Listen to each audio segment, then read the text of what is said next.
Hello everyone. तो आज हम lab number 6 which is auto transformers हम डिस्कस करेंगे। इससे प्रीवियस जितनी भी लैब्स थी उसमें हमने टू वाइंडिंग ट्रांसफार्मर और थ्री फेज ट्रांसफार्मर हमने डिस्कस किए थे। बेसिकली इससे पहले हमने जितने भी ट्रांसफार्मर डिस्कस किए थे, सिंगल फेज ट्रांसफार्मर या फिर थ्री फेज ट्रांसफार्मर, उनको टू वाइंडिंग ट्रांसफार्मर कहा जाता है। टू वाइंडिंग ट्रांसफार्मर क्यों कहा जाता है वो अभी मैं आपको बताता हूँ। आज हम डिस्कस करेंगे कि ऑटो ट्रांसफार्मर्स क्या होते हैं, ठीक है, और ऑटो ट्रांसफार्मर्स किस तरह से डिफरेंट हैं आपके स्टैंडर्ड टू वाइंडिंग ट्रांसफार्मर से, और इसके क्या इंपॉर्टेंट पॉइंट्स हैं, इसकी सर्किट कंस्ट्रक्शन क्या है, और देन फिर हम इसकी ऑटो ट्रांसफार्मर्स की टाइप्स, जैसे हमारे पास सिंगल फेज ट्रांसफार्मर जो हमने टू वाइंडिंग ट्रांसफार्मर पढ़ा था, उसमें स्टेप डाउन और स्टेप अप ट्रांसफार्मर्स थे।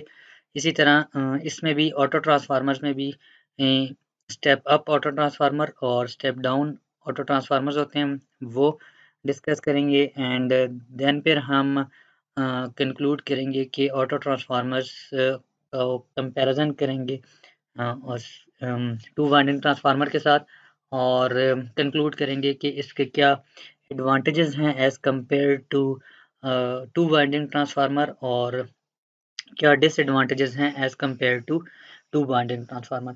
सो बेसिकली इससे पहले हमने जितने भी ट्रांसफार्मर्स अभी तक लैब नंबर 6 से पहले पहले टोटल 5 लैब्स थी। उसमें हमने सिंगल फेज ट्रांसफार्मर, फिर हमने three phase transformer, open circuit, short circuit, जितने भी हमने लैब्स पढ़ी थी उसमें जो हमने ट्रांसफार्मर डिस्कस किए थे वो टू वाइंडिंग स्टैंडर्ड ट्रांसफार्मर्स थे, ठीक है। ओके, टू वाइंडिंग ट्रांसफार्मर्स क्या है बेसिकली, कि जैसे कि नाम से पता लग रहा है कि जो टू वाइंडिंग ट्रांसफार्मर है, इसको टू वाइंडिंग ट्रांसफार्मर इसलिए कहा जाता है क्योंकि इसकी प्राइमरी साइड अलग होती है और सेकेंडरी साइड जो है इसकी अलग होती है। अलग होने से मुराद ये है कि जो प्राइमरी साइड है उसका सेकेंडरी साइड से डायरेक्ट कनेक्शन नहीं होता, बल्कि वो आइसोलेटेड होती हैं, उनका फिजिकल कनेक्शन नहीं होता। तो जो प्राइमरी साइड है उसको हम इल्यूमिनेट करते हैं, उसकी लेमिनेशन करते हैं कोर पे, और जो हमारे पास सेकेंडरी वाइंडिंग होती है उसकी भी हम लेमिनेशन करते हैं कोर पे, और इनका जो आपस में डायरेक्ट फिजिकल कनेक्शन नहीं होता बल्कि ये आइसोलेटेड होती हैं, इसलिए इनको टू वाइंडिंग ट्रांसफार्मर कहा जाता है। आज जो हम मेजर फोकस करेंगे वो अपना ऑटो ट्रांसफार्मर्स पे करेंगे, और जो ऑटो ट्रांसफार्मर्स है उसका जो बेसिक डिफरेंस है टू वाइंडिंग ट्रांसफार्मर से, वो यही है कि जो ऑटो ट्रांसफार्मर्स होते हैं वो सिंगल वाइंडिंग ट्रांसफार्मर्स होते हैं। इसमें दो वाइंडिंग्स नहीं होती बल्कि एक ही वाइंडिंग होती है। तो जब हम ये बात करते हैं कि इसकी सिर्फ एक ही वाइंडिंग होती है, तो क्वेश्चन ये अराइज होता है कि अगर एक ही वाइंडिंग है तो क्या वो एक वाइंडिंग प्राइमरी होगी या सेकेंडरी होगी। अगर प्राइमरी भी होगी और सेकेंडरी भी होगी तो एक ही वाइंडिंग से प्राइमरी और सेकेंडरी किस तरह से बनाया जा सकता है, ठीक है। क्योंकि जो टू वाइंडिंग ट्रांसफार्मर है उसमें तो हमने डायरेक्टली देखा प्रीवियस लैब्स में और टॉपिक्स में कि जो प्राइमरी वाइंडिंग है वो अलग है और जो सेकेंडरी वाइंडिंग है वो अलग है, ठीक है।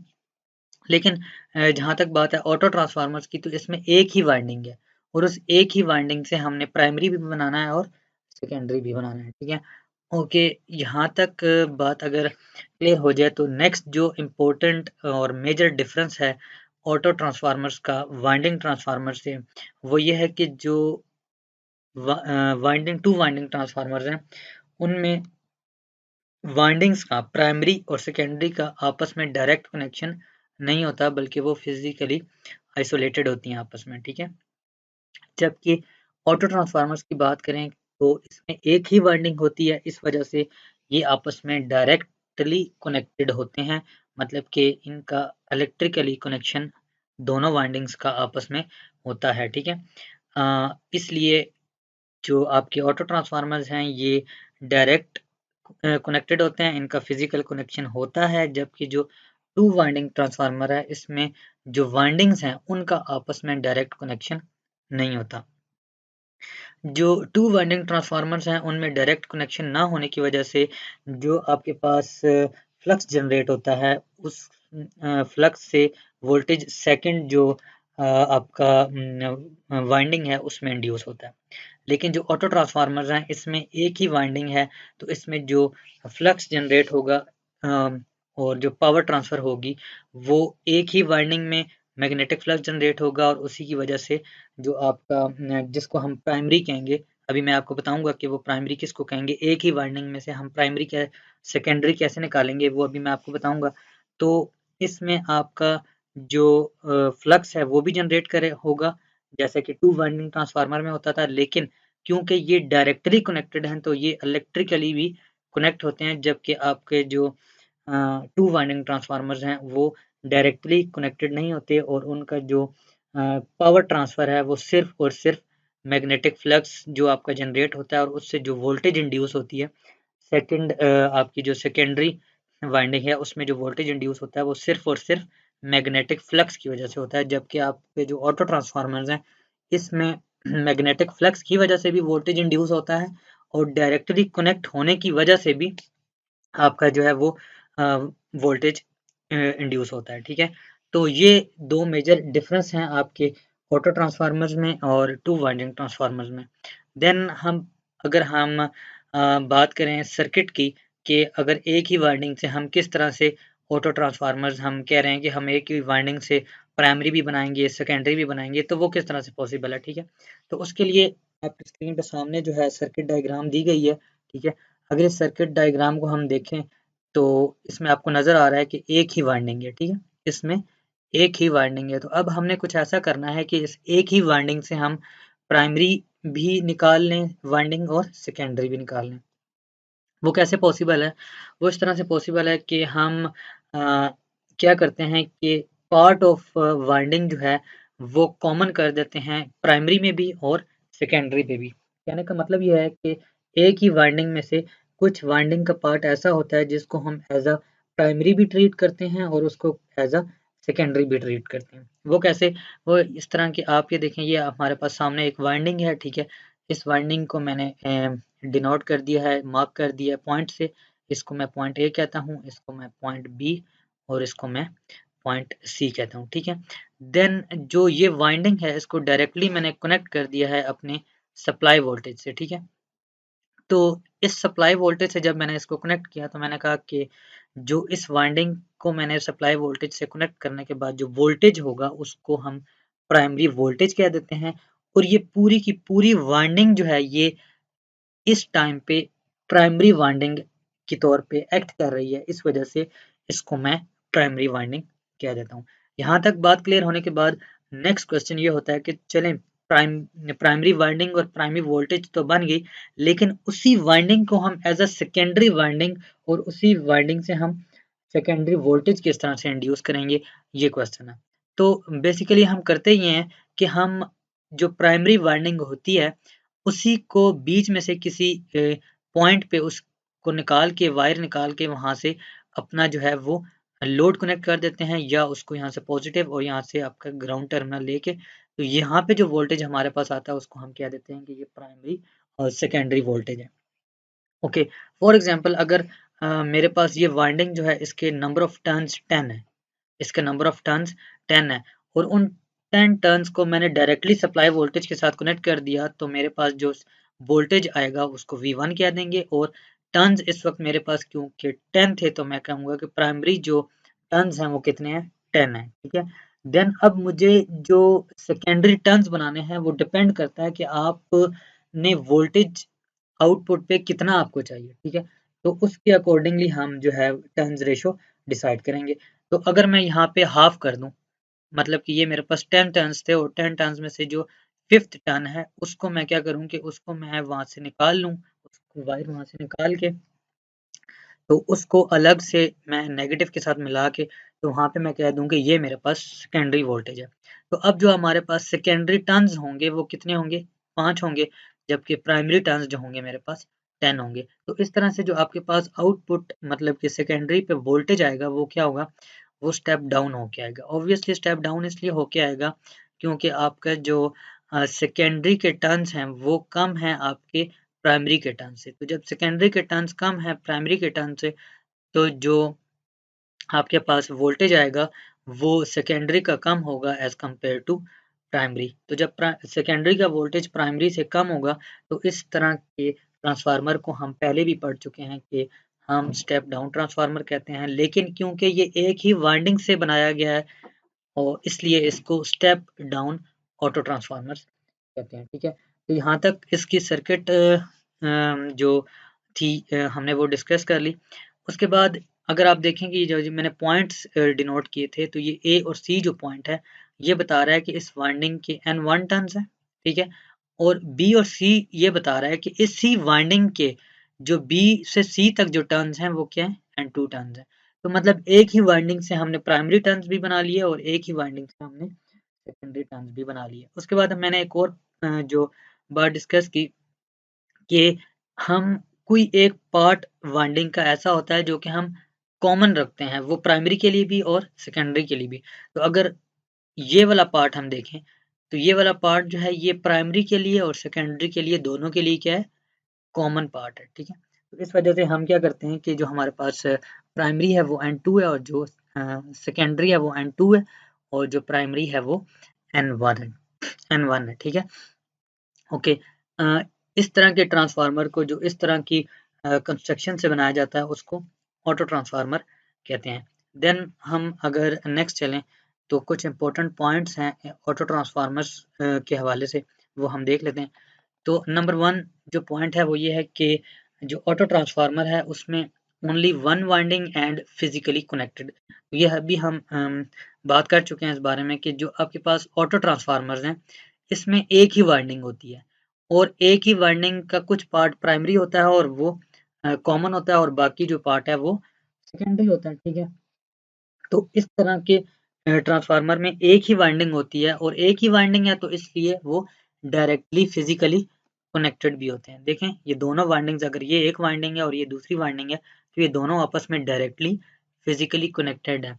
वेयर एज जो आपके पास टू वाइंडिंग ट्रांसफार्मर था उसमें वाइंडिंग्स भी दो होती हैं और वो फिजिकली कनेक्टेड भी नहीं होते बल्कि उसमें आइसोलेशन होती है। ठीक है, ओके।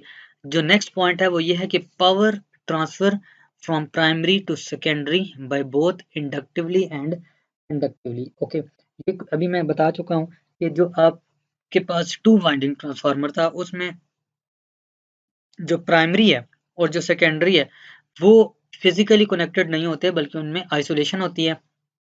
तो जितना भी वोल्टेज सेकेंडरी में इंड्यूस होगा वो टोटली सिर्फ मैग्नेटिक फ्लक्स जितना जनरेट होगा उसकी वजह से ही आपके पास पावर ट्रांसफर होगी प्राइमरी टू सेकेंडरी। लेकिन क्योंकि हम ऑटो ट्रांसफार्मर्स की बात कर रहे हैं और यहाँ पे एक ही वाइंडिंग है और एक ही वाइंडिंग में प्राइमरी भी है और सेकेंडरी भी है और वो आपस में डायरेक्टली कनेक्टेड भी हैं, तो इस वजह से डायरेक्ट कनेक्शन होने की वजह से, डायरेक्ट इलेक्ट्रिकल कनेक्शन होने की वजह से हमारे पास जो पावर ट्रांसफर होती है वो कंडक्टिवली भी होती है। तो मतलब कि ऑटो ट्रांसफार्मर में इंडक्टिवली और कंडक्टिवली दोनों तरह से पावर ट्रांसफर होती है from primary to secondary. Okay, जो थर्ड पॉइंट है वो ये है कि जो सिंगल ट्रांसफार्मर वाइंडिंग है is used as primary and secondary. तो ये भी हम बात कर चुके हैं कि जो ऑटो ट्रांसफार्मर है उसमें एक ही वाइंडिंग को हम एज अ प्राइमरी यूज करते हैं और एज अ सेकेंडरी यूज करते हैं। एक ही वाइंडिंग को प्राइमरी और सेकेंडरी किस तरह से यूज करते हैं ये भी अभी बता चुका हूँ कि हम कुछ पार्ट को जो है वाइंडिंग के कॉमन रखते हैं और उस एक तरफ प्राइमरी बना लेते हैं और एक तरफ सेकेंडरी बना लेते हैं। ओके, देन फोर्थ जो पॉइंट है वो ये है कि the part of the winding is common to both primary and secondary. तो ये अभी हमने डिस्कस किया कि जो कुछ पार्ट है वाइंडिंग का वो हम कॉमन रखते हैं पर प्राइमरी और सेकेंडरी दोनों में। देन जो लास्ट पॉइंट है मैंने यहाँ पे नोट डाउन किया है वो ये है कि जो ऑटो ट्रांसफार्मर हैं वो इकोनॉमिकल होते हैं as compared to two winding transformers. तो टू वाइंडिंग ट्रांसफार्मर्स से ज़्यादा इकोनॉमिकल क्यों होते हैं वो ऑब्वियसली साफ नज़र आ रहा है कि जो आपके पास ऑटो ट्रांसफार्मर्स हैं उनमें एक ही वाइंडिंग होती है। एक ही वाइंडिंग होने की वजह से हमें कोर भी जो है वो कम यूज़ करनी पड़ेगी, उसी पे हम उसकी लेमिनेशन करेंगे। तो इस वजह से हमारे पास जो कॉस्ट है वो अल्टीमेटली कम हो जाएगी।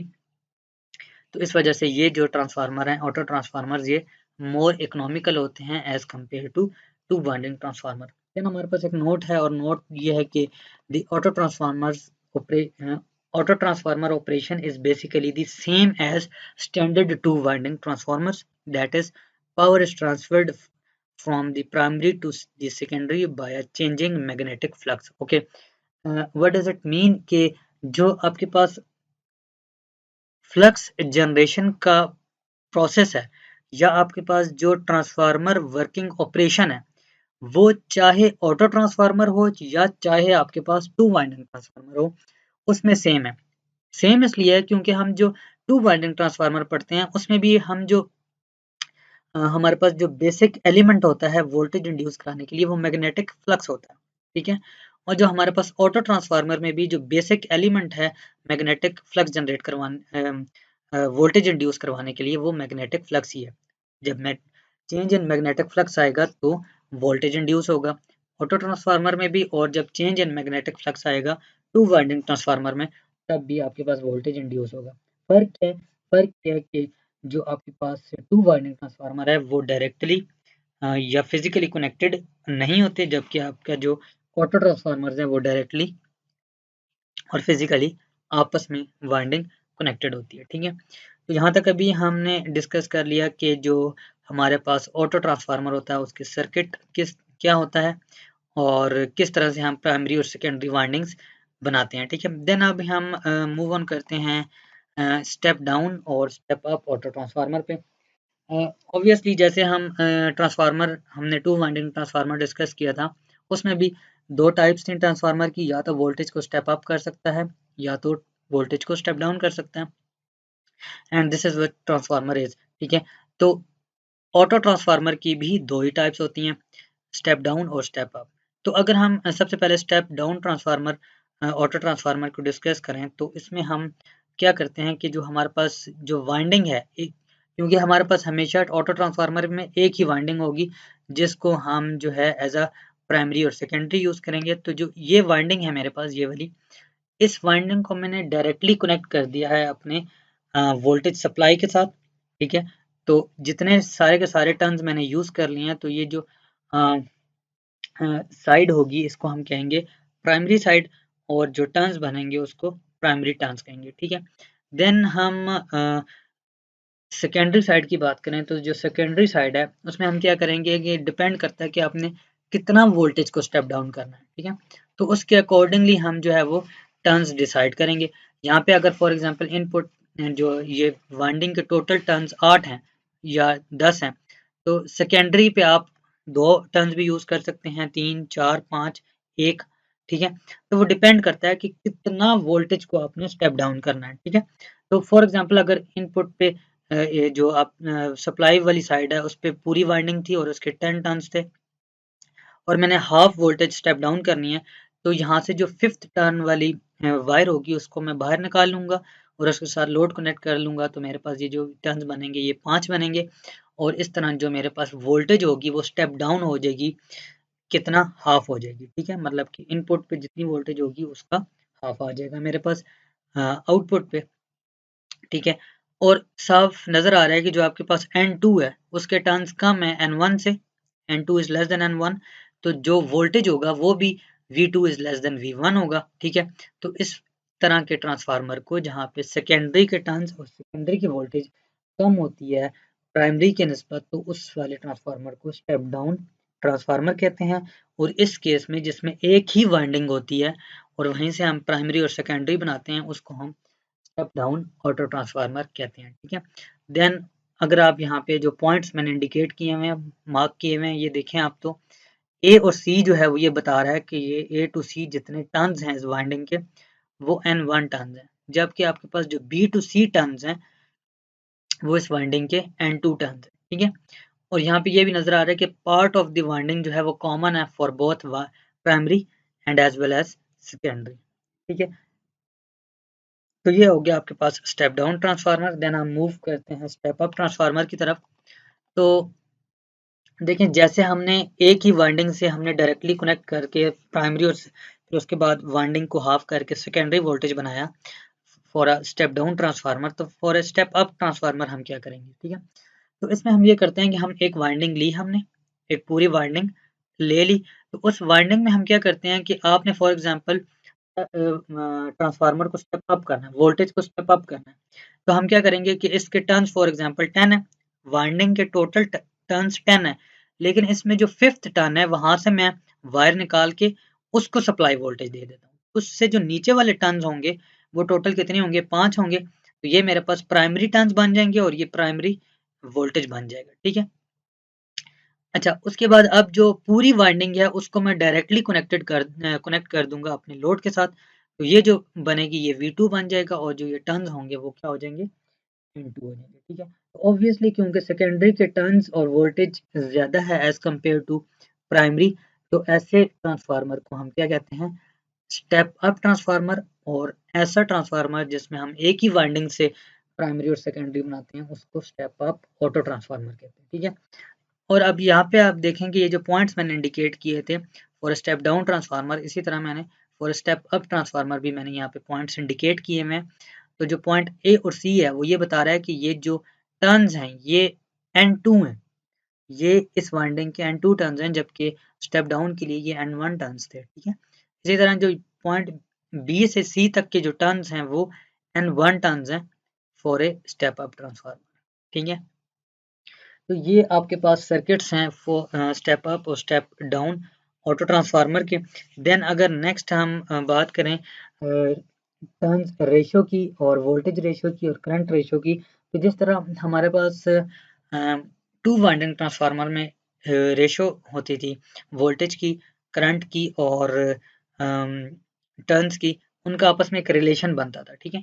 तो वो रिलेशन जो है वो इस ऑटो ट्रांसफार्मर के लिए भी सेटिस्फाइड है, ठीक है। और वो रिलेशन क्या है, वो रिलेशन है for an ideal auto transformer, हम आइडियल ऑटो ट्रांसफार्मर की बात कर रहे हैं जहाँ पे लॉसेस नेग्लिजिबल हैं, लीकेज रिएक्टेंस और मैग्नेटाइजिंग करंट जो है वो इन सब चीज़ों की जो हम कह रहे हैं कि लॉसेस वगैरह और ये सब चीज़ें कम हैं, ठीक है, फॉर एन आइडियल ट्रांसफार्मर।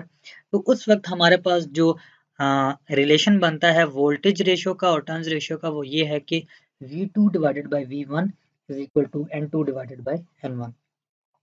अब यहाँ पे क्वेश्चन ये आप कर सकते हैं कि जो ये रिलेशन आप बता रहे हैं ये रिलेशन तो टू वाइंडिंग ट्रांसफार्मर के लिए हमने पढ़ा था, और टू वाइंडिंग ट्रांसफार्मर के लिए ये रिलेशन सेटिस्फाइड था और हमने वहाँ पे देखा भी था। तो ये और वहाँ पे दो वाइंडिंग्स थी और उन दोनों वाइंडिंग्स के लिए हमने ये रिलेशन सेटिस्फाई किया था, तो ड्राइव भी किया था।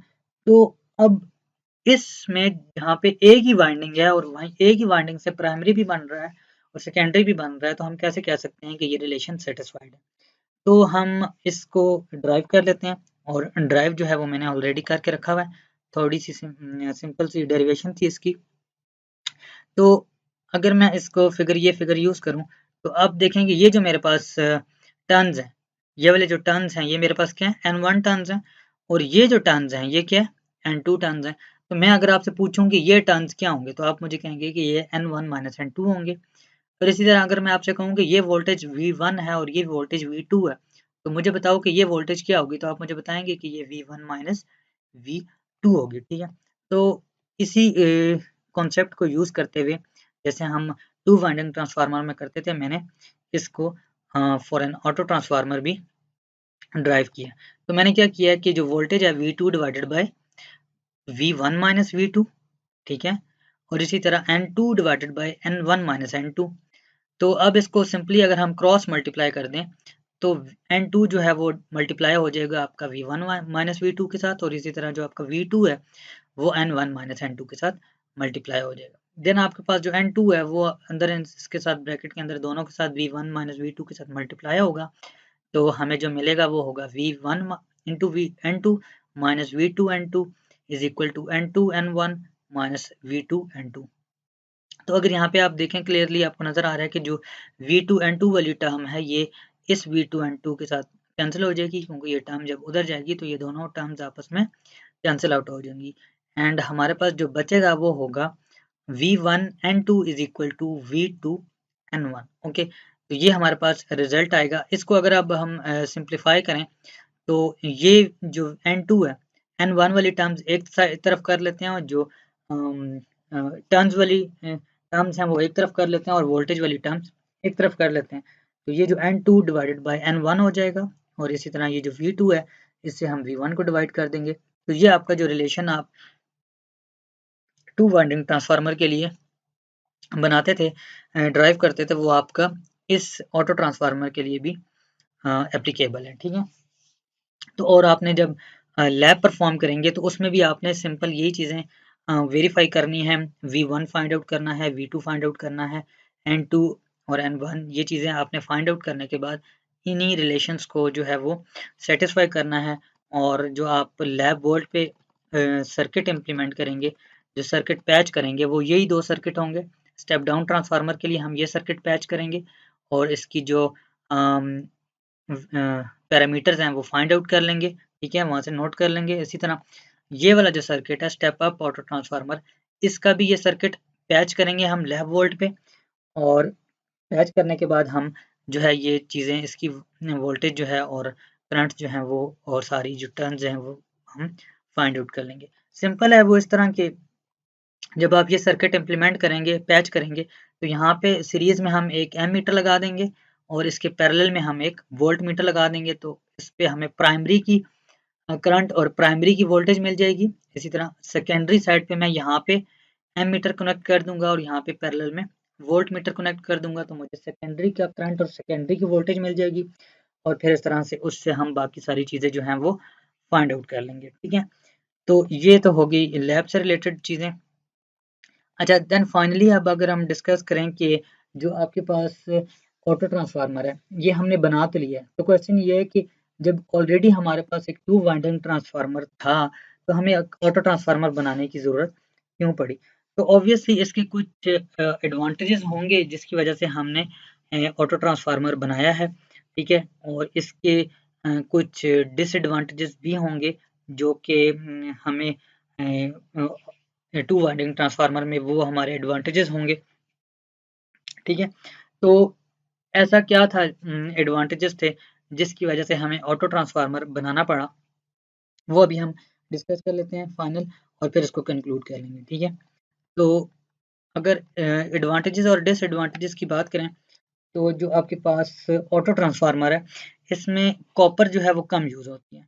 अब कॉपर कम क्यों यूज़ होती है? वो कॉपर इसलिए कम यूज़ होती है क्योंकि आपको पता है कि यहाँ पे एक ही आपके पास कोर है जिसके आप ऊपर अपनी लेमिनेशन करेंगे, तो इस वजह से जो कॉपर यूज़ होती है वो कम होती है।